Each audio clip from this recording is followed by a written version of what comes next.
আপনি কখনো জীবনে সূর্যোদয় দেখেছেন? কত প্রশান্তিদায়ক, কত শক্তিদায়ক হয়। মনের মধ্যে যেন একটা নতুন প্রেরণা দান করে, একটা নতুন উৎসাহ। কিন্তু যদি আপনি উঠতে দেরি করেন, তাহলে আপনি এই সূর্যোদয় দেখতেই পাবেন না। ঠিক এরকমই হয় আমাদের জীবনেও। সুযোগ সূর্যোদয়ের মতো। যদি আপনি আপনার জীবনে দরকারের চেয়ে বেশি অপেক্ষা করেন এই সুযোগের সদ্ব্যবহার করতে, তাহলে এই সুযোগ আপনার অপেক্ষা কখনোই করবে না, তা চলে যাবে।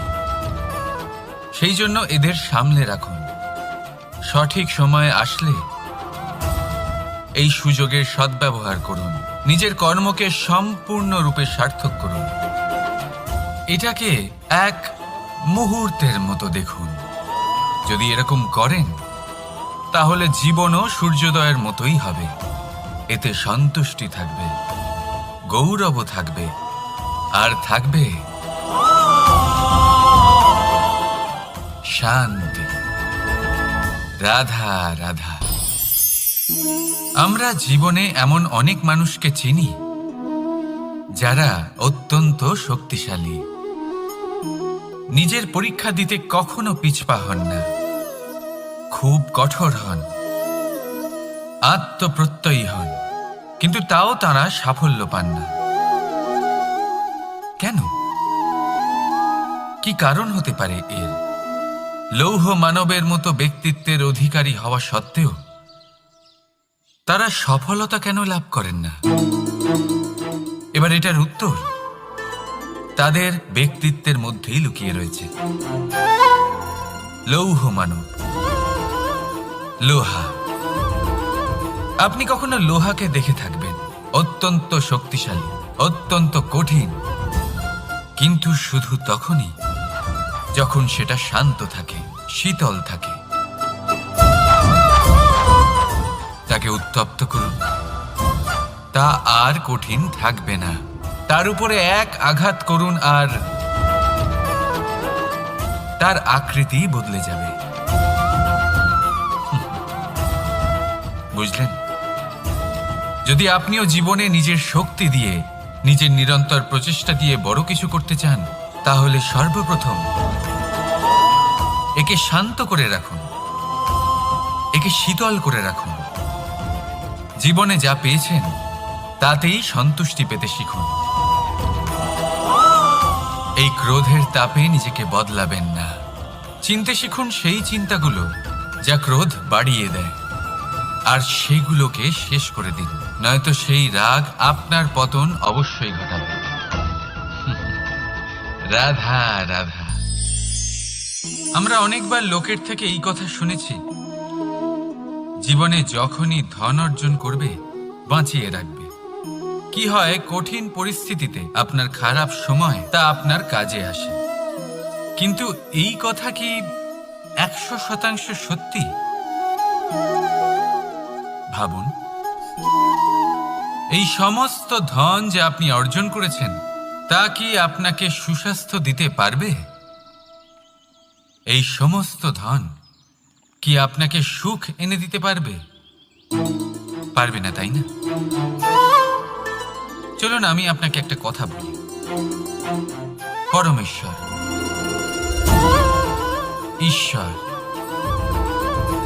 যদি এই ঈশ্বরের ওপর আপনি বিশ্বাস রাখেন, সর্বদাই ভালো কাজ করেন, সবার মধ্যে প্রেম ছড়িয়ে দেন, আর সবার জন্য শুধু ও শুধুমাত্র শুভকামনা করেন, তাহলে আপনার সাথে কখনো কোনো খারাপ হতে পারে না।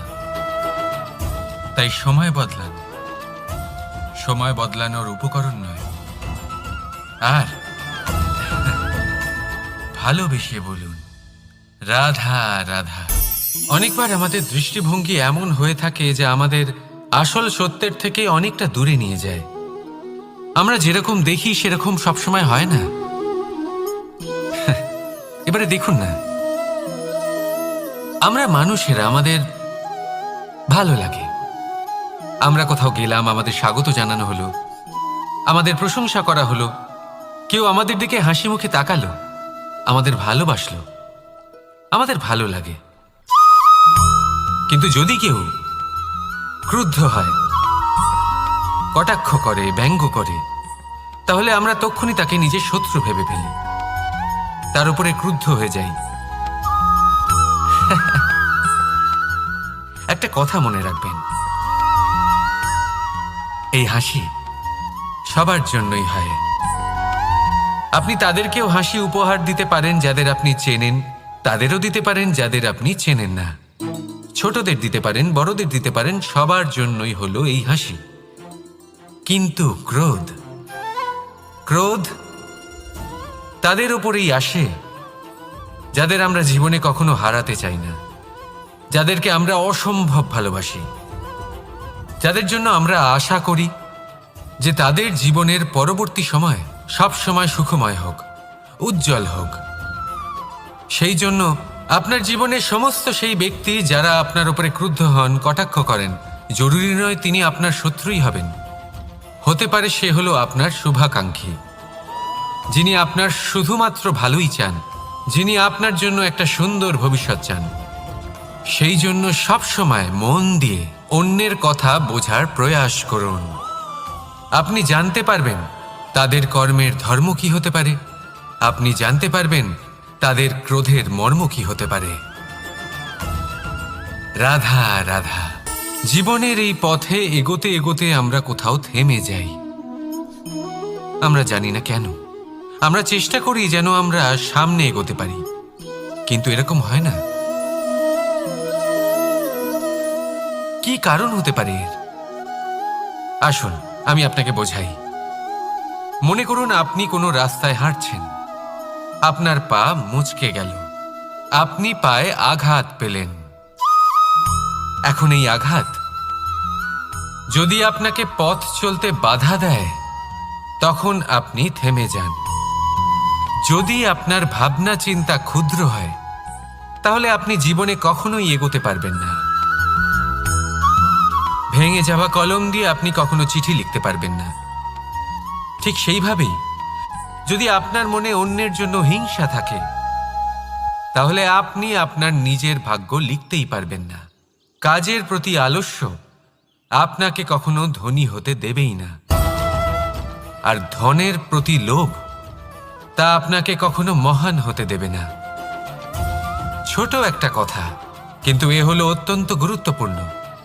ভাবনা চিন্তা অবশ্যই করুন, আর বোঝার চেষ্টা করুন সেটা যা আপনি বুঝতে চান।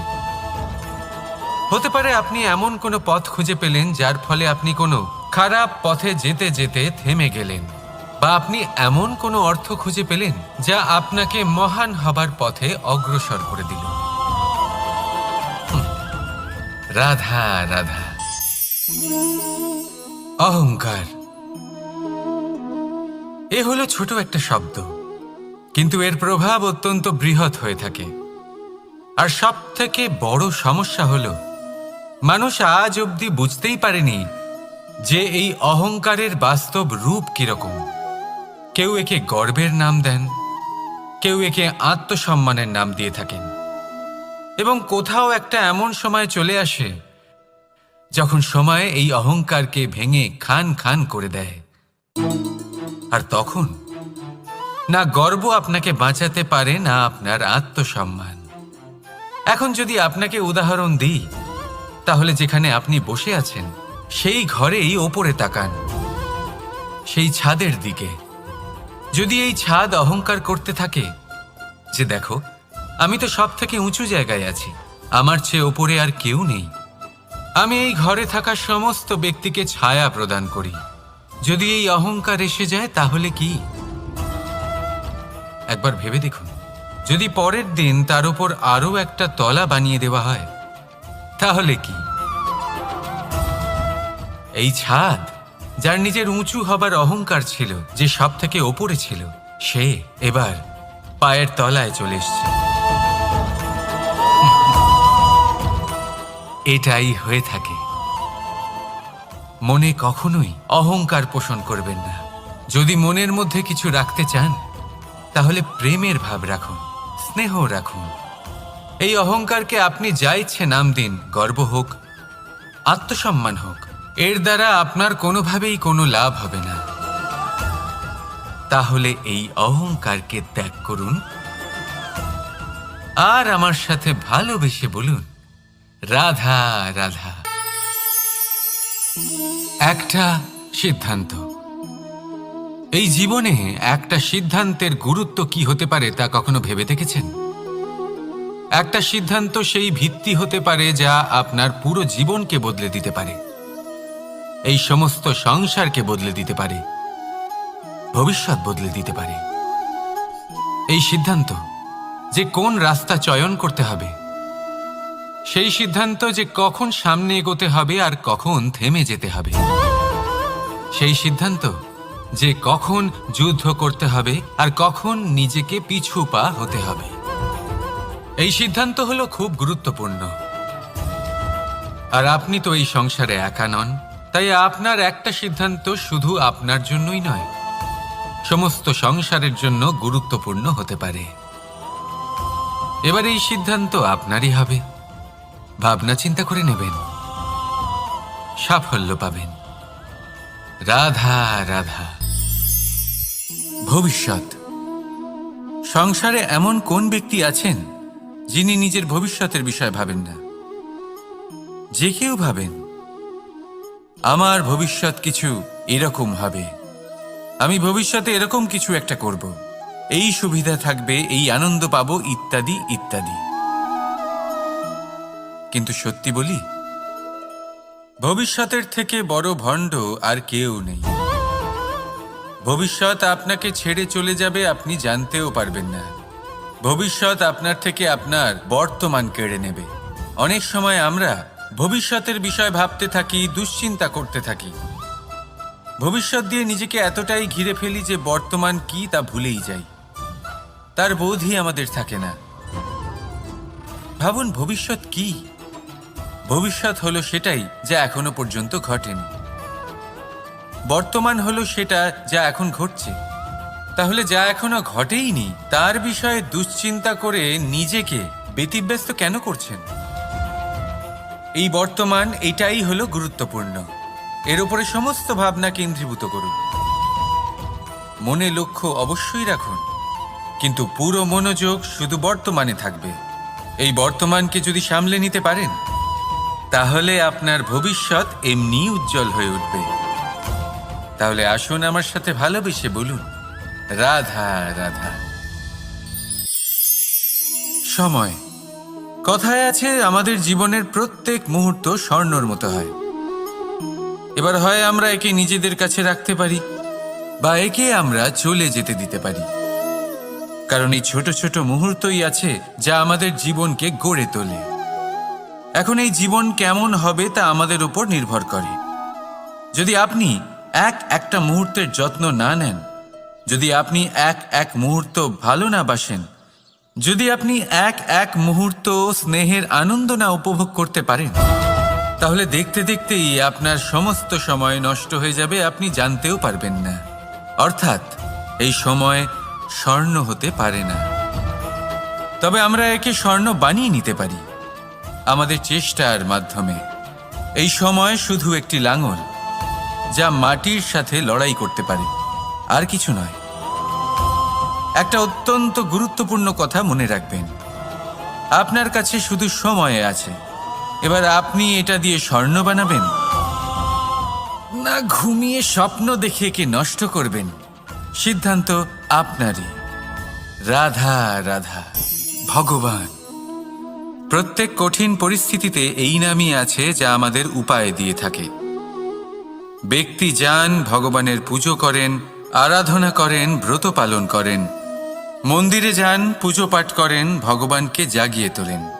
আর তারপর শুরু হয় সমস্ত প্রশ্ন। হে ভগবান, আমার সাথে এরকম কেন হচ্ছে? কেন আমারই জীবনে এত দুঃখ আছে? আমি কিভাবে এর সম্মুখীন হব? আমাকে কেন এত কষ্ট ভোগ করতে হচ্ছে? হে ভগবান, আমি কি করব? আমাকে সাহায্য করুন, কোনো রাস্তা দেখান।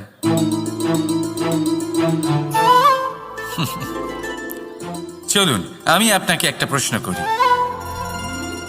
মন্দিরে যাওয়ার চেষ্টা করার আগে আপনি কি জীবনে ততটা চেষ্টা করেছেন যতটা সেই সমস্যাকে দূর করার জন্য দরকার ছিল? দ্বিতীয় প্রশ্ন, ভগবানকে জাগানোর পূর্বে আপনি কি নিজেকে জাগিয়ে তুলেছেন? আপনি কি আলস্য ত্যাগ করেছেন? তৃতীয় প্রশ্ন, ভগবানকে জিজ্ঞাসা করার আগে আপনি কি নিজেকে জিজ্ঞাসা করেছেন যে আমি কেন এত অসফল হচ্ছি? যদি না করে থাকেন তাহলে সবার আগে এটা করুন। আপনি সমস্ত প্রশ্নের উত্তর পাবেন, সমস্ত বিপদের পরিত্রাণ পাবেন। অন্য কোথাও নয়, নিজের ভেতরে তাকিয়ে দেখুন। চেষ্টা করুন নিজেকে জাগিয়ে তোলার। আপনি সফল অবশ্যই হবেন, কারণ এই পরমাত্মা, ওই পরমেশ্বর, ওই পরব্রহ্ম আপনার মধ্যেই তো আছে। রাধা রাধা। নাম। জন্মগ্রহণের পর মানুষের জন্য এই নাম অত্যন্ত গুরুত্বপূর্ণ হয়। মাতা, পিতা, পুরোহিত সকলেই সেই অক্ষর খুঁজতে শুরু করেন যা দিয়ে আপনার নাম শুরু হবে। কিন্তু নাম আর রাশি এক হয়ে গেলেই কি সব কিছু ঠিক হয়ে যায়? কখনোই নয়, কারণ আপনার কর্মই হলো সব থেকে গুরুত্বপূর্ণ, আর কিছুই নয়। দেখুন, এই নিয়তিও আপনার কর্ম অনুযায়ী আপনার ভবিষ্যৎ সুনিশ্চিত করে। যদি আপনাকে উদাহরণ দিই তাহলে ভাবুন, একদিকে ছিলেন রাম আর অন্যদিকে রাবণ। দুজনেরই নাম শুরু হয় র দিয়ে, কিন্তু একজন পেলেন এক ভয়ানক পরিণতি আর অন্যজন সমগ্র সংসারের মনে চিরস্মরণীয় হলেন। তাহলে মনে রাখবেন, নাম নয়, কর্মই হলো শ্রেষ্ঠ। আর যদি তা শ্রেষ্ঠ হয় তাহলে আপনার নাম এমন স্থানে পৌঁছবে যা সংসারের কেউ মুছে ফেলতে পারবে না। তাহলে আসুন আমার সাথে ভালোবেসে বলুন, রাধা রাধা। অনেক সময় যখন আমরা কর্ম করি, সাফল্য লাভ করি, কঠিন পরীক্ষায় উত্তীর্ণ হই, বড় কাজ করি, আমাদের মনে হয় এই সংসার আমাদের একটু প্রশংসা করুক, ভালো লাগে। অনেকবার মনে হয় এটা হলো আমাদের কর্মের ফলই বটে, আমরা আনন্দ পাই। কিন্তু যখন আমরা এই প্রশংসা পাই না, তখন কি হয়? আমরা দুঃখী হয়ে যাই, ভেঙে পড়ি। মনে হয় যেন আমার জন্য কেউ চিন্তাই করে না। এমন মনে হয় যেন আমাদের আনন্দে অন্য কেউ আনন্দই পায় না। অনেক রকম ভাবনা আসে। কিন্তু আমি আপনাকে একটা প্রশ্ন করতে চাই, আপনি যে কাজই করেন না কেন, যে কর্মই করেন না কেন, তা কি শুধুমাত্র প্রশংসার জন্য করেন? যদি এরকম হয়ে থাকে তাহলে সেই ভাবনা এক্ষুনি ত্যাগ করুন, কারণ এই প্রকৃতি আমাদের অন্য শিক্ষা দেয়।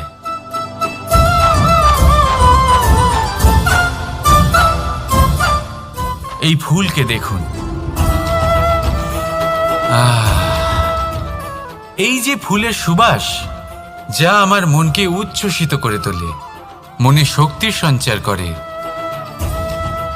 এই সুগন্ধ। কিন্তু ভেবে দেখুন, ফুলের কিন্তু এই কাজ করার জন্য কোনো প্রশংসারই প্রয়োজন হয় না। এটাই হলো প্রকৃতির শিক্ষা। যিনি সৎ হন, সৎকর্ম করেন, তার কোনো প্রশংসার প্রয়োজন হয় না, কারণ ওনার কর্মই হলো ওনার সুবাস। মনে রাখবেন, আতর নকল ফুলে দেওয়া হয়, প্রকৃত ফুলের তার কোনো প্রয়োজন হয় না। সেইভাবেই আপনিও কর্ম করতে থাকুন শুভ চিন্তা নিয়ে। এই মনকে সবসময় শান্ত রাখুন, স্বচ্ছ রাখুন। যদি এরকম করেন তাহলে আপনার কর্ম এমন সুবাস ছড়াবে যে আপনার জীবনে শুধু এবং শুধুমাত্র আনন্দই থাকবে। তাহলে এই আনন্দ সহকারে বলুন, রাধা রাধা। এই সংসারে এমন কোনো পর্বত নেই যা এতটাই উঁচু যে মানুষ তার শিখরে পৌঁছতে পারবে না, তাকে অতিক্রম করতে পারবে না। এই সংসারে এমন কোনো সাগর নেই যা কিনা এতটাই গভীর যেখানে মানুষ তার তলদেশে পৌঁছে ফিরে আসতে পারবে না। একটা ছোট্ট বরফের টুকরো পর্বতের শিখরে গলে গিয়ে বইতে থাকে, আর দেখতে দেখতেই তা মহানদী গঙ্গায় পরিবর্তিত হয়। এর কারণ কি?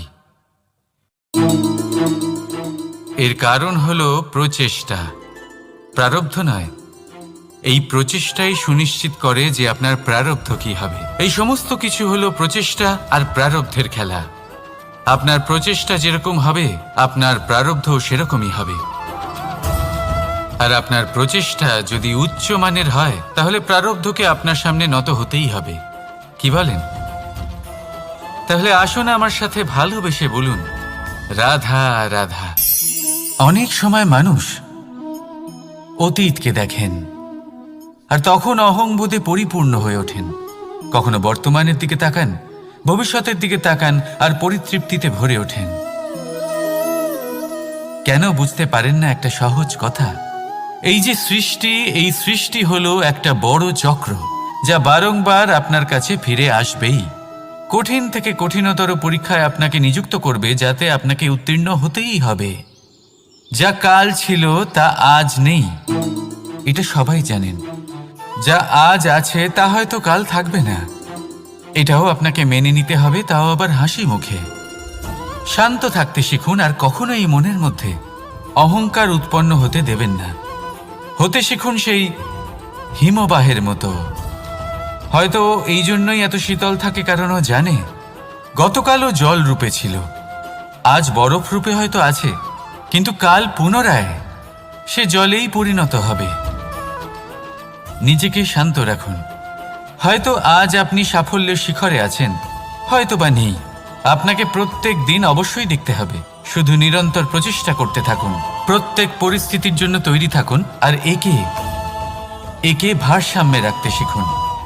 আপনার কাল হোক, আজ হোক বা আগামীকাল, আপনার ভালো দিন হোক বা খারাপ দিন, সব পবিত্র হয়ে যাবে। তাহলে আসুন আর আমার সাথে ভালোবেসে বলুন, রাধা রাধা। দোল উৎসবে এই সমগ্র সংসার রং নিয়ে খেলা করে, কিন্তু এই রঙের সারমর্ম এই সংসার কি জানে? কখনো দেখেছেন একটা চিন্তিত মুখ শুধুমাত্র রঙের স্পর্শ পেয়ে আনন্দিত হয়ে ওঠে? দোলে আমরা কি করি? পুরাতনকে ত্যাগ করি আর নতুনকে স্বাগত জানাই।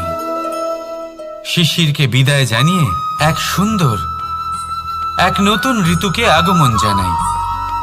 দুশ্চিন্তা দূর করে আসার নতুন রঙে রঙিন হয়ে ওঠা, নিজেকে আনন্দিত করা, এটাই তো হলো দোল। এবার দোলের একটা ব্যাপার আছে, দুটো রঙে একসাথে রঙিন হওয়া যায় না। একটা রং উঠলে তবেই আরেকটা রং লাগা সম্ভব। আরও একটা প্রশ্নও রয়েছে, কোন রংকে তুলে দিয়ে কোন রং মাখানো যেতে পারে? যদি আপনাকে উদাহরণ দিই, লোভের এই রং, তা যতক্ষণ লেগে থাকবে আনন্দের রং লাগতে পারবে না। যা হয়েছিল দ্বারকাবাসী এবং সামন্তক মণির মধ্যে। ভ্রান্তির রং যতক্ষণ লেগে থাকবে সত্যের রং লাগতে পারবে না, যা হয়েছে রুক্মিণীর সাথে। আর হিংসার এই রং যতক্ষণ লেগে থাকবে প্রেমের রং ততক্ষণ লাগতেই পারবে না, যা হয় আপনার আমার সবার সাথে। তাহলে আসুন একসাথে মিলে দোল পালন করি এবং সবকিছুর উপরে বিজয় লাভ করি। অন্ধকারের স্থানে আলোর, ভ্রান্তির স্থানে সত্যের, হিংসার স্থানে প্রেমের আর লোভের স্থানে আনন্দের এই সুন্দর রং মাখাই। শত্রুতা, ঘৃণা, হিংসা এই সব কিছু ত্যাগ করি আর সকলের সখা হয়ে উঠি। আর ভালোবেসে বলি, শুভ দোল। হ্যাঁ, ওটা তো আমরা অবশ্যই বলবো, রাধা রাধা। সংসারে অনেক সময় এরকম হয় যে আমরা খুব সমস্যায় থাকি, খুব বিপদের মধ্যে থাকি। আর সেই সমস্ত মানুষ যারা আমাদের কাছের মানুষ, আমাদের আপনজন, তারা আমাদের ত্যাগ করে চলে যান। আমরা এই সময় দুঃখ পাই, নিরাশ হয়ে পড়ি এবং একা একাই সেই সমস্যাকেও কাটিয়ে উঠি। এবার পরিস্থিতি যেমন খুশি হোক না কেন, সেই সব মানুষ যারা এমন সময় আপনাকে ত্যাগ করেছেন তাদের প্রতি ক্রুদ্ধ হওয়া, অভিমান করা, এটা অনুচিত। আমি বলবো তাদের প্রতি কৃতজ্ঞ থাকুন। আমি বলবো তাদের ধন্যবাদ জানান যে তারা এমন সময় আপনার সঙ্গ ত্যাগ করেছেন যখন আপনার তাদের সব থেকে বেশি প্রয়োজন ছিল। কারণ দেখুন, হয় তাদের বিশ্বাস ছিল যে আপনি নিজেই এই বিপদ থেকে বেরিয়ে আসতে পারবেন, বা তাদের ত্যাগ করার জন্য আপনি নিজের উৎসাহ বাড়িয়ে তুললেন, আপনি নিজের শক্তি বাড়ালেন এবং নিজে সেই সমস্যা থেকে বেরিয়ে আসলেন। নিজের খারাপ সময়কে আপনি নিজেই ভালো সময় করে তুললেন। শেষ পর্যন্ত আপনি আরো শক্তিশালী হয়ে উঠলেন, আরো শ্রেষ্ঠ হয়ে উঠলেন। আর এটাই তো আপনার বিজয়, যার কারণ হলো তাদের আপনাকে ত্যাগ করা। তাহলে তাদের ধন্যবাদ জানান আর আমার সাথে ভালোবেসে বলুন, রাধা রাধা। ধন, ধন হলো কারোর জন্য মোহ, আবার কারোর জন্য মায়া, কারোর জন্য হয়তো ভাগ্য, আবার কারোর জন্য কর্মের পারিশ্রমিক। দেখতে গেলে এই ধন হয়তো সবার জন্যই অত্যন্ত প্রয়োজনীয় হয়ে থাকে। সেই জন্যই তো মানুষ নিজের সমস্ত জীবন অতিবাহিত করেন এই ধন অর্জন করার জন্য। অনেক মানুষ এমনও হয় যাদের সমস্ত জীবন এই ধন অর্জন করতেই কেটে যায়। প্রত্যেক মানুষই চেষ্টা করেন যেন তিনি ধনী হন, যত সম্ভব বেশি ধন অর্জন করতে পারেন, সম্পন্ন থাকতে পারেন। আর তা হবে নাই বা কেন?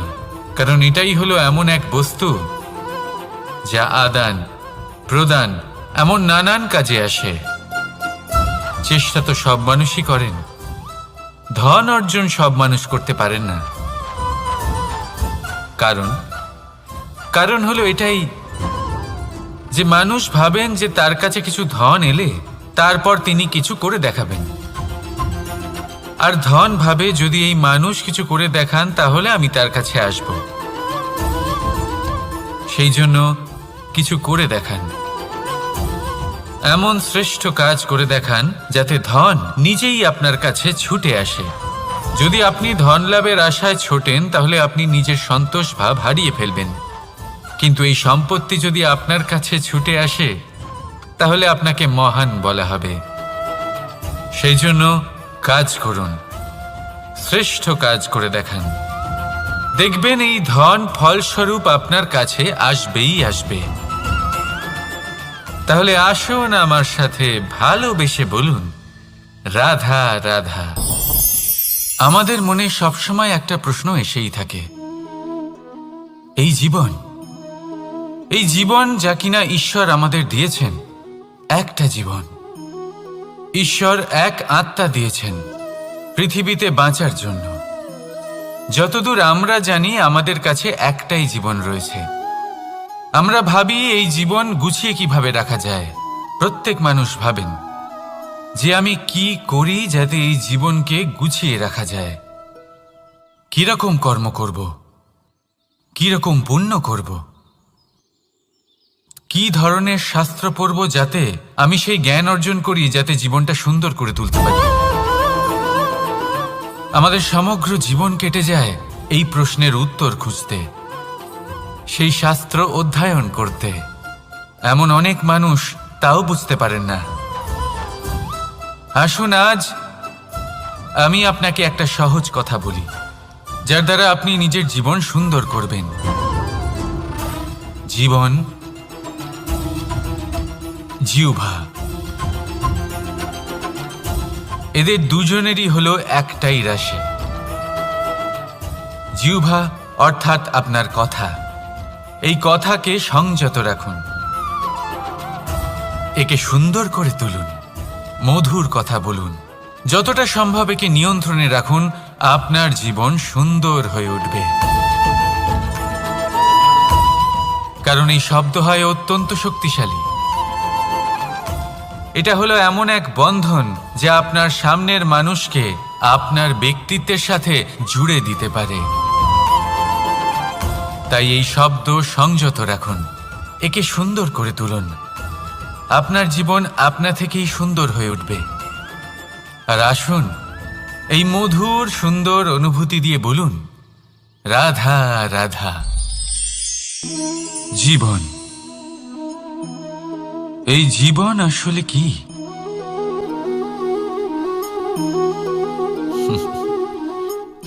এই প্রশ্ন সবার মনেই এসে থাকে। সবার মন এই প্রশ্নের জন্যই চিন্তিত থাকে। এই জীবন আসলে কি? এর উদ্দেশ্য আসলে কি? কি করা যেতে পারে এই জীবনে? এই জীবন কি কিছু পাওয়ার, নাকি এই জীবন কিছু হারাবার? এই জীবন কি আসলে সেটাই যেখানে আমাদের পরমাত্মার খোঁজ করা উচিত, নাকি আমাদের ধাবিত করা উচিত নিজেদের স্বপ্নের লক্ষ্যে? এই জীবন আসলে কি? এই জীবন আসলে অত্যন্ত সরল। এ হলো শান্ত জলের মতো, একটা আয়নার মতো এই জীবন। এই জীবন আসলে ঠিক যেন এক আয়নার মতো। আয়না কি করে? আপনাকে সেটাই দেখায় যা আপনি করে থাকেন। আপনি হাসি মুখে আয়নার দিকে তাকান, আয়না আপনাকে আপনারই মুখ দেখাবে, সেই হাসি সমেত। আপনি রেগে গিয়ে আয়নার দিকে তাকান, আয়না আপনাকে সেটাই দেখাবে। আপনি প্রসন্নভাবে হেসে আয়নার দিকে তাকালে আয়না আপনাকে সেটাই দেখাবে। এটাই হলো জীবন, একটা আয়নার মতো। আপনি এটা ভাববেন না যে এই জীবন আপনাকে কি দিয়েছে, বরং এটা ভেবে দেখুন যে আপনি এই জীবনকে কি প্রদান করেছেন। যদি আপনি এই জীবনকে সুখ প্রদান করেন, আনন্দ দিতে পারেন, ভালোবাসা দিতে পারেন, তাহলে এই জীবনও আপনাকে সুখ, আনন্দ আর ভালোবাসাই দেবে। তাহলে আসুন এই সুখ, আনন্দ আর ভালোবাসা দিয়ে বলুন, রাধা রাধা। ধরিত্রীর বুকে গজিয়ে ওঠা এই দুব্ব ঘাস দেখেছেন? দুব্ব ঘাস, যা আমাদের পাকে শীতল রাখে। এতে যদি বসেন তাহলে মনে হবে নরম কোথাও বসে আছেন। এত ছোট হলেও কিন্তু এর মধ্যে গুণ আছে অনেকগুলি, আর যতটা ছোট এটা ততটাই বড় শিক্ষকও। কিভাবে? ভাবুন, পাতা ঝরার মরশুমের পরে সমস্ত পাতা একত্রিত হয়ে থাকে। একটা ছোট ফুলকি সবাইকে জ্বালিয়ে দিতে পারে, সমস্ত পাতা পুড়ে ছাই হয়ে যায়। কিন্তু এই ঘাসের কিছুই হয় না, সে যেমন ছিল তেমনই থাকে। কারণ কি হতে পারে? প্রথম কারণ, এরা ছোট হয়। দ্বিতীয় কারণ, এরা বিনম্র হয়, বড়ই সহজে দমে যায় এরা। তৃতীয় কারণ, এদের মধ্যে নমনীয়তা থাকে। আপনিও নিজেকে এরকমই বানিয়ে ফেলুন। কখনো নিজেই নিজেকে কারোর থেকে বড় মনে করবেন না। নিজের এই মনকে বিনম্র রাখুন। এবং সবথেকে বড় কথা, নিজের এই মনে সহানুভূতি, প্রেম আর বিশ্বাসের নমনীয়তা বজায় রাখবেন। যদি এরকম করতে পারেন তাহলে জীবন সবসময় সুখে কাটবে। রাধা রাধা।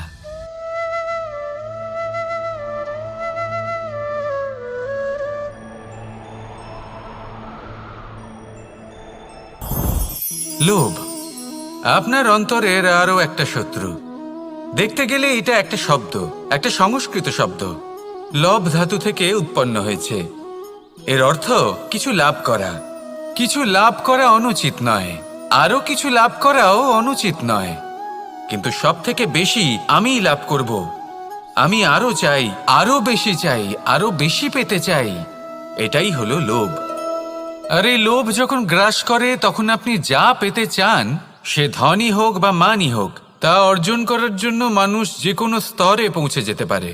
যদি মানুষ ধন অর্জন করতে চান তাহলে তার জন্য তারা অধর্মের পথেও চলতে পারেন। যদি সম্মান অর্জন করতে চান তাহলে অন্য মানুষকে ছোটও করতে পারেন। শেষ পর্যন্ত আপনার এটা মনে হতে পারে যে যদি একটু অল্পই প্রাপ্ত করতাম, কিন্তু ভালোবেসে প্রাপ্ত করতাম, এই জীবন আরো অনেক বেশি সুখী হতো। লোভ আপনার জীবনে, আপনার মনে কখন যে প্রবেশ করবে সেটা আপনি জানতেও পারবেন না। তাই এটা চিনতে শিখুন আর তৎক্ষণাৎ জীবন থেকে বাইরে ফেলে দিন। যা কিছু লাভ করতে চান তা ভালোবেসে লাভ করুন, আর সেই ভালোবাসার সাথেই বলুন, রাধা রাধা। জীবনে ক্ষমা চাওয়া তাও কিছুটা সহজ, ক্ষমা করতে পারা অত্যন্ত কঠিন। ক্ষমা। 2 অক্ষরের এই শব্দ হতে পারে, কিন্তু অত্যন্ত বড় এই শব্দ, অত্যন্ত গুরুত্বপূর্ণ এই শব্দ। কখনো কখনো অন্য কাউকে ক্ষমা করে দেওয়া তাও কিছুটা সহজ কাজ, কিন্তু নিজেকে ক্ষমা করতে পারা অত্যন্ত কঠিন হয়ে দাঁড়ায়। অতীতে যদি আমাদের এমন কোনো ভুল হয় যে কারণে আমরা নিজেকে ক্ষমা করতে পারি না, অনেক সময় এমন কিছু ভুল করে বসি যে বিষয় শুধু আমরাই জানি, কিন্তু আমরা নিজেকে ক্ষমাই করতে পারি না, আর আমাদের বিকাশ সেখানে স্তব্ধ হয়ে যায়। কারণ যদি আপনি ক্ষমা করতে না শেখেন, নিজেকে ক্ষমা যদি না করতে পারেন, তাহলে তা আপনার জীবনের সবথেকে বড় বাধা হয়ে দাঁড়াবে। সেই জন্য জীবনে অবশ্যই শিখুন যে কিভাবে নিজেকে ক্ষমা করতে হয়, আর শিখুন যে আগের করা ভুল আবার কি করে না করা যেতে পারে। এই মন হালকা হবে আর প্রসন্ন হয়ে বলবে, রাধা রাধা। এই সংসারে যখনই কোনো সমস্যা আসে, তখন আমরা আমাদের সব থেকে বড় সম্বলের কাছে আশ্রয় খুঁজি, তা হলো আমাদের বিশ্বাস। এবার প্রশ্ন হলো এটাই যে এই বিশ্বাস কার ওপর করা যেতে পারে? পরিবারের ওপর, বন্ধুর ওপর, নাকি তাদের ওপর বিশ্বাস করা উচিত যাদেরকে আমরা কখনো সঙ্গ দিয়েছি? দেখুন, এই সংসারে বিপদের সম্মুখীন হলে কে আপনাকে সাহায্য করবে সেটা নির্বাচন করা আপনার হাতে নেই। সেটা সেই সকল ব্যক্তির উপর নির্ভরশীল যে তারা আপনাকে সাহায্য করবে নাকি করবে না। অর্থাৎ যখনই কোনো বিপদ আসে, সর্বপ্রথম তার সম্মুখীন আমাদের নিজেকেই হতে হয়, আর তার জন্য প্রস্তুত থাকা প্রয়োজনীয়। সেই শক্তি, সেই সাহস অর্জন করা প্রয়োজনীয়। দেখুন, যখনই অন্ধকার আসে তখন সবার আগে কে আপনাকে ত্যাগ করে চলে যায়? আপনার নিজেরই ছায়া। এই অন্ধকারের সম্মুখীন হতে হয় অন্তরের প্রদীপের দ্বারা, অন্তরের আত্মা দ্বারা। তবেই আপনি অন্ধকারের ওপর জয়লাভ করতে পারবেন। সেই জন্য যে বিপদই আসুক না কেন, নিজেকে তার জন্য প্রস্তুত রাখা উচিত। সেই সাহস নিয়ে আসুন। এমন কোনো বিপদ নেই যা আপনাকে ভেঙে দিতে পারে। আসুন আমার সাথে ভালোবেসে বলুন, রাধা রাধা। মানুষ সবসময় চায় যে তার জীবনে যেন কখনো কোনো সমস্যাই না আসে। সে চায় তার জীবন যেন শুধুমাত্র শান্তি এবং সুখের দ্বারা পূর্ণ থাকে। কিন্তু এই চাহিদা অনুচিত কিছু নয়। আমরা সবাই এটাই চাই যে জীবনে সুখ থাক, শান্তি থাক। কিন্তু এই কথা সবসময় মনে রাখবেন, যে সূর্য উদিত হন সংসারকে প্রকাশমান করেন, দুপুরবেলায় সংসারকে রৌদ্র প্রদান করেন, সন্ধেবেলায় তাকেও অস্ত যেতে হয়। এবার আমাদের জীবন চক্র কিছুটা এরকমই। কোনো কিছুই চিরকাল একরকম থাকে না। কখনো এই নদীকে দেখুন যা বয়ে চলেছে। এই নদী যা বয়ে চলেছে তার পথেও অনেক বিপদ আসে। বড় বড় পাথরের সম্মুখীন হয়ে তাকেও সামনে এগিয়ে যেতে হয়। একটি পুকুর যা চারদিক থেকে ঘেরা, তার জীবনে কিন্তু কোনো সমস্যা নেই। কিন্তু এই সংসারে পুকুরের পুজো করা হয় না, পুজো করা হয় নদীকে। মনে রাখবেন, সমস্যার ঊর্ধ্বে তিনি উঠতে পারেন যিনি সমাধি লাভ করেছেন, যিনি এই সংসারেই নেই। যিনি এই সংসারে আছেন এবং জীবিত আছেন, তার জীবনের সমস্যা হলো শ্বাসবায়ুর মতোই গুরুত্বপূর্ণ। আসুন আমার সাথে ভালোবেসে বলুন, রাধা রাধা। আজ আমি আপনাকে একটা ছোট্ট কাহিনী শোনাবো। একবার আমি, রাধা আর দাদা, আমরা তিনজনে মিলে লুকিয়ে একটা উপবনে গেলাম আম পেড়ে খেতে। অনেক পরিশ্রম করে আমরা ওখানে পৌঁছলাম, আর আমরা আশ্চর্যচকিত হয়ে গেলাম এটা দেখে যে এবার তো আম পাকেইনি। এবার দাদা কি করলেন, একটা আম পাড়লেন আর সেটা চাখলেন, আর উনি নিরাশ হয়ে পড়লেন। উনি বললেন যে এটা তো খুবই টক। তারপর রাধা একটা আম পাড়ল আর সেটা চেখে দেখল, আর রাধা উৎসাহিত হয়ে পড়ল। আমি রাধাকে জিজ্ঞেস করলাম, কি হয়েছে, তুমি এত উৎসাহিত কেন? তখন রাধা বলল যে এবার এত বেশি টক আম হয়েছে যে এগুলো দিয়ে আমরা আচার বানাবো। তাহলে দাদা ওখান থেকে বেরিয়ে গেলেন নিরাশ হয়ে এবং খালি হাতে। রাধাও ওখান থেকে বেরিয়ে গেল কিন্তু উৎসাহিত হয়ে, আর অনেকগুলো কাঁচা আম সাথে নিয়ে। এর থেকে আমরা কি শিক্ষা পেতে পারি?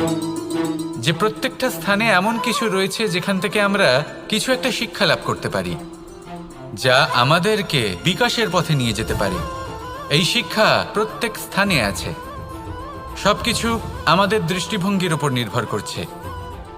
যখনই আমাদের জীবনে আমাদের সম্পর্কে কোনো সমস্যা, কোনো বিপদ আসে, তখন বেশিরভাগ মানুষ সেই বিষয় নিয়ে দুঃখী হয়ে পড়েন। আর কিছু মানুষ এমনও থাকেন যারা শেষ পর্যন্ত তার সমাধান করেন, বিপদকে পরাজিত করেন, সম্পর্কগুলিকে আবার জুড়ে দেন। যদি আপনি সুখের খোঁজ করেন তাহলে আপনি সুখ অবশ্যই পাবেন, প্রসন্নতা অবশ্যই পাবেন। যদি আপনি দুঃখ খোঁজেন তাহলে দুঃখ অবশ্যই পাবেন। এবার আপনি কি খুঁজতে চান সেই চয়ন আপনারই। আসুন আর আমার সাথে ভালোবেসে বলুন, রাধা রাধা। কখনো কোনো প্রজাপতিকে উড়তে দেখেছেন? কি সুন্দর উড়ে বেড়ায় সে, এক ফুল থেকে অন্য ফুলে, এক পাতা থেকে অন্য পাতার ওপর। কিন্তু সে কিভাবে উড়তে শেখে কখনো ভেবেছেন? জন্ম থেকেই কিন্তু প্রজাপতির ডানা থাকে না। ও কিন্তু ছোট্ট একটা ডিমের আকারে জন্ম লাভ করে। তারপর সেই ডিমটি ভেঙে একটি কীট বাইরে আসে। আস্তে আস্তে সে বড় হয়, ওর শক্তি বৃদ্ধি পায়। তারপর সে সেই কীট দশা ত্যাগ করে নিজের ডানাগুলি মেলে। এই প্রক্রিয়া তার কাছে সরল নয়, অত্যন্ত যন্ত্রণাদায়ক প্রক্রিয়া, কিন্তু সে সেই যন্ত্রণা মেনে নেয়। আর তারপর আস্তে আস্তে সে উড়তে শেখে। শুধুমাত্র আকাশে উড়ে বেড়ায় তা নয়, আমাদের মনের মাঝে উড়ে বেড়ায়। এবার এই ডিম থেকে প্রজাপতি হয়ে ওঠার যে যাত্রা, এটা যতটা কঠিন, ততটাই কঠিন হয় এই সংসারে শ্রেষ্ঠ কর্ম করা, ততটাই কঠিন হয় এই সংসারে মহান হয়ে ওঠা। সেই জন্য প্রয়োজনীয় প্রচেষ্টা এবং সময়। নিরন্তর প্রচেষ্টা করতে থাকুন, পর্যাপ্ত সময় নিন, এবং আপনি নিজেকে এই আকাশে উড়ন্ত অবস্থায় পাবেন। আসুন আমার সাথে ভালোবেসে বলুন, রাধা রাধা, রাধা রাধা। আপনারা হয়তো ভাবছেন কি আশ্চর্য ব্যাপার, প্রত্যেকবার আমি কথা শেষ হওয়ার পরে রাধা রাধা বলি। এইবার আমি আগেই বলে দিলাম। কারণটা কি? কারণ হলো অত্যন্ত বিশেষ। প্রত্যেকবার কথা সমাপ্ত হবার পরে আপনাদের সবার মধ্যে ভালোবাসা বিতরণ করতে চাই, তাই রাধা রাধা বলি। কিন্তু এইবার এই নতুন এবং বিশেষ সূত্রপাতে প্রথমে প্রেম বিতরণ করা অত্যন্ত আবশ্যক। এবার একটা বিষয় আছে যা জানেন হয়তো সকলেই, কিন্তু বুঝতে খুব কম জন পারেন। এই প্রেম, এই আনন্দ, এই সকল কিছুর সূত্রপাত হয় নিঃস্বার্থ আবেগের দ্বারা। ঠিক যেমন একজন মাতাকেই দেখে নিন। যখনই একজন মাতা সন্তানকে জন্ম দেন, তখন এই সংসার ভুলে যায় যে তার জন্য এটা একটা নতুন জন্ম। কারণ একজন নারী তখন একজন মাতৃরূপে নতুনভাবে জন্ম নেন। একজন নারী স্ত্রী ও গৃহবধূ রূপে কিছু অধিকার লাভ করে থাকেন, কিন্তু তিনি যখন মা হয়ে যান তখন তিনি শুধুই দান করতে শেখেন। নিজের সন্তানের জন্য কত কিছুই না করেন, তাকে বাৎসল্যের সাগরে ভাসিয়ে নিয়ে যান। এই সংসারে রাজকুমার জন্ম নিতেই পারেন, তাকে রাম এবং লক্ষ্মণ কিন্তু মায়েরাই বানিয়ে তোলেন। একজন গোয়ালা জন্ম নেয়, তাকে দ্বারকাধীশ একজন মাই বানিয়ে তোলেন। পিতা হলেন সেই পর্বত যার একটা অংশ হলো তার সন্তান, কিন্তু মা হলেন সেই শিল্পী যিনি একটা পাথরকে খোদাই করে এমন এক মূর্তি গড়ে তোলেন যাকে সকলে পূজনীয় মনে করেন। তাহলে স্মরণ করুন সেই সকল মুহূর্ত যেগুলি আপনি নিজের মাতার সাথে অতিবাহিত করেছেন। অনুভব করতে পারবেন যে কিভাবে এক মুহূর্তেই এই মন প্রফুল্ল হয়ে ওঠে। এবারের কারণ কি? এর কারণ হলো এই জীবনের আসল দ্বারই হলো মমতা।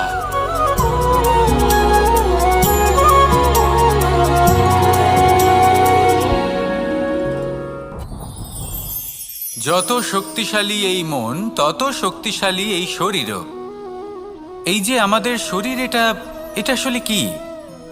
এ হলো একটা রথের মতো।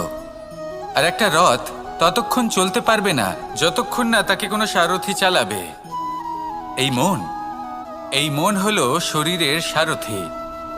এবার ভাবুন, যদি এই সারথি শক্তিহীন হয়, দুর্বল হয়, তাহলে এই রথের কি হবে? এটা উচিত পথে চলতে পারবে না, উচিত গতিতে চলতে পারবে না, মন মতো স্থানে এটা পৌঁছতেও পারবে না।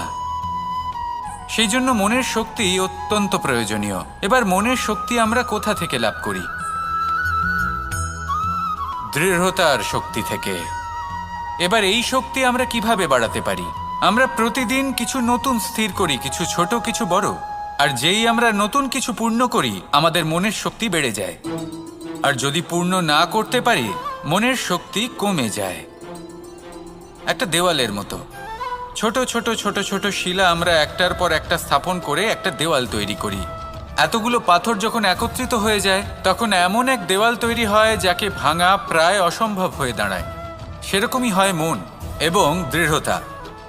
ছোট ছোট কাজ করে নিজের লক্ষ্য পূর্ণ করুন। এই লক্ষ্য যদি পূর্ণ হয়, তবে মনের শক্তি বাড়বে। কিছুটা এইভাবে যে যত বড়ই বিপদ আসুক না কেন, সেই বিপদ নিজে হার মেনে নেবে, কিন্তু আপনার মন ততটাই শক্তিশালী থাকবে। তাই মনের শক্তি বাড়াতে থাকুন, যাতে আপনি উচিত পথে চলতে পারেন, উচিত গতিতে চলেন আর মনোবাঞ্ছিত স্থানে পৌঁছতে পারেন। তবেই এই মন প্রসন্ন হয়ে বলবে, রাধা রাধা। আমি রাধাকে ভালোবাসি। আর এই কথাটা সমগ্র সংসার জানে। আর সময় অন্তরে লীলার দ্বারা, বিভিন্ন ঘটনা দ্বারা, কর্মের দ্বারা আমি নিজের এই ভালোবাসা রাধার সামনে প্রকাশ করি। এবার আপনি বলবেন, এসবের কি প্রয়োজন? রাধা কি এই কথা জানে না যে কৃষ্ণ তাকে কতটা ভালোবাসে? অবশ্যই জানে। কিন্তু এই যে ভালোবাসা, তা মনে রেখে দেওয়ার জন্য নয়, তা প্রকাশ করার জন্য। আর বারংবার এই ভালোবাসাকে প্রকাশ করা উচিত, উচিত সময় এবং উচিত সুযোগ দেখে। কিরকম? এবার যদি আপনি প্রেমীর সাথে কোনো উৎসবে থাকেন, তাহলে তার সাথে নৃত্য সঙ্গীত করুন। যদি ভিড়ের মাঝে থাকেন, তখন প্রেমীকে সম্মান করুন, একান্তে প্রসাধন করুন। দুঃখের সময় তার হাত ধরে থাকুন, সুখের সময় আলিঙ্গন করে রাখুন। এই প্রেম যত প্রকাশ করবেন, ততই এই প্রেমের বৃদ্ধি হবে। এই প্রেম আরও বেশি গভীর হবে, অটুট হবে। তাই এই প্রেমকে মনে নয়, আপনার জীবনে স্থান দিন। মন খুলে প্রকাশ করুন আর আমার সাথে ভালোবেসে বলুন, রাধা রাধা। মুঠো হাতের শক্তি বেশি, মুঠো খুললেই তা দুর্বল। তা এমন কি থাকা উচিত এই বন্ধ মুঠোয়, যা লাখের সমান? মানসিকতা এবং স্বপ্ন। মানুষ জন্মগ্রহণ করে, তার মানসিকতা সময়ের সাথে উন্নত হয়। মানসিকতা অনুযায়ী সে স্বপ্ন দেখে, আর সেই স্বপ্ন সার্থক করতে সে পরিশ্রম করতে থাকে। কিন্তু খুব গুরুত্বপূর্ণ একটা কথা আছে যা আপনার মনে রাখা উচিত। আপনার এই মানসিকতা, আপনার এই স্বপ্ন, তা যেন আপনার নিয়ন্ত্রণে থাকে। আপনার বন্ধ মুঠোয় যেন এর লাগাম থাকে, আপনি যেন এর প্রভু হন। যদি তা হয়, তবেই আপনি লাভবান হবেন। যদি এরা আপনাকে নিয়ন্ত্রণ করতে থাকে, যদি আপনার মুঠো খুলে যায়, না পথ আপনার নিয়ন্ত্রণে থাকবে, না মানসিকতা থাকবে, না স্বপ্ন নিয়ন্ত্রণে থাকবে। আর যদি তাই হয়, তাহলে আপনি আপনার ভবিষ্যৎ নষ্ট করে ফেলবেন। তাই নিয়ন্ত্রণ করতে শিখুন নিজের বিচার বুদ্ধি, নিজের মানসিকতা, নিজের স্বপ্নকে। নিজের এই স্বপ্ন পূরণ করুন আর আমার সাথে ভালোবেসে বলুন, রাধা রাধা। আমার কাছে যশোদা মা যেমন, আমার কাছে দেবকী মা যেমন, আমার কাছে ঠিক তেমনই হলেন গোমাতা। এবার ভেবে দেখার বিষয় হলো এটা, যে এই সংসারে অসংখ্য প্রাণী আছে। একজন গাইকে একজন মায়ের মর্যাদা কেন দেওয়া হয়? তাহলে এর অনেকগুলো কারণ আছে। এই গাই অর্থাৎ গোমাতা, এনারা হলেন অত্যন্ত শান্ত, শান্তিপ্রিয়, কখনো কারোর কোনো ক্ষতি করতেই পারেন না। গোমাতা যে দুধ নিজের বাছুরকে পান করান সেই দুধই আমাদেরও দেন। সেই দুধ পান করে আমরা শক্তি লাভ করি। এই দুধ থেকে আমরা মাখন, ঘি, পায়েস এইসব সুস্বাদু খাবার লাভ করি। গোমাতার গোবর আমাদের জ্বালানি হিসেবে সাহায্য করে, যার ফলে খুব কম সংখ্যক কাঠ ব্যবহার করা যায় এবং বেশিরভাগ জঙ্গল সুরক্ষিত থাকে। গোমাতার গোমূত্র সেটাও আমাদের কাছে লাভজনক। এর দ্বারা আমরা অনেক রোগ থেকে মুক্তি লাভ করতে পারি। গোমাতা যখন একটি বাছুরকে জন্ম দেন তখন সেই বড় হয়ে আমাদের ক্ষেত কর্ষণ করে। সেই জন্য গাইকেও জীবনে মায়ের মর্যাদা দেবেন। যতটা সম্ভব তাকে সেবা করুন এবং ভালোবেসে তাকে পালন করুন। এই মন নিজে থেকেই প্রসন্ন হয়ে বলবে, রাধা রাধা। ধন, সম্পদ, ঐশ্বর্য, মানুষ হয় নিজের সৌভাগ্যের দ্বারা এগুলো লাভ করে থাকেন বা কর্মের দ্বারা। সৌভাগ্য আসলে কি? গ্রহের দশা যা প্রত্যেক মুহূর্তে বদলাতে থাকে। কর্মের মাধ্যমে যখন আপনি ধন অর্জন করেন তখন সেই ধন আপনার আগামী প্রজন্ম লাভ করে। সেটা হয় সে ভোগ করে বা তার জন্য তার ভোগান্তি হয়।